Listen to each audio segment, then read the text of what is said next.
बातमीला सत्याचा आधार म्हणजेच निर्भीड विचार. शिवसेना जिंदाबाद. आम्हाला शिक्षा झालेच पाहिजे. आम्हाला शिक्षा झालेच पाहिजे. बदलापूर येथे झालेले अत्याचाराचे पडसाद राज्यभरात उमटत आहेत.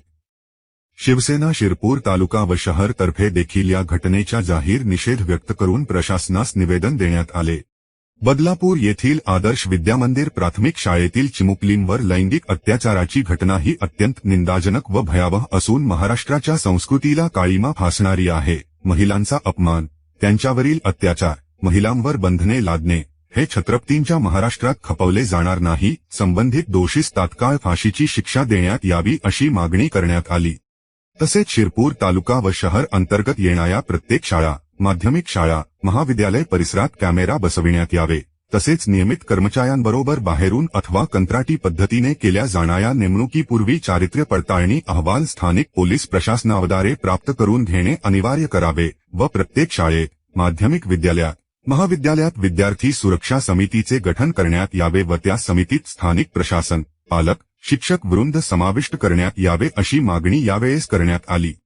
यावेळी शिरपूर तालुका शिवसेना व शिरपूर शहर शिवसेनेचे सर्व पदाधिकारी व कार्यकर्ते मोठ्या संख्येने उपस्थित होते.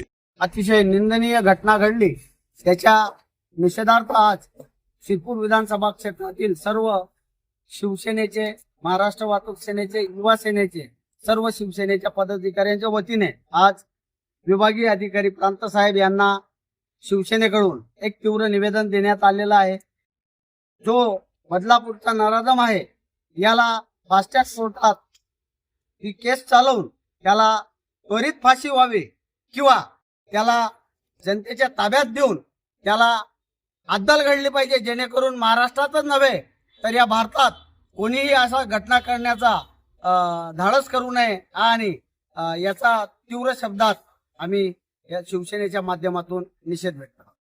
येथील झालेल्या अत्याचाराचा प्रांताधिकारी कार्यालयात आम्ही शिवसेनेतर्फे जाहीर निषेध नोंदवला आहे. आणि या निवेदनाद्वारे आम्ही एक प्रांत साहेबांना एक मागणी केली की शिरपूर शहर आणि तालुक्यात येणाऱ्या सर्व शाळा, कॉलेज आणि महाविद्यालय यांच्या परिसरात सीसीटीव्ही कॅमेरे आणि प्रत्येक शाळेत आणि महाविद्यालयात पालक, शाळेतील प्रशासन आणि इथलं स्थानिक प्रशासन यांना घेऊन एक विद्यार्थी सुरक्षा समिती पण स्थापन करायची, अशा प्रकारची आम्ही एक मागणी आज इथं केलेली.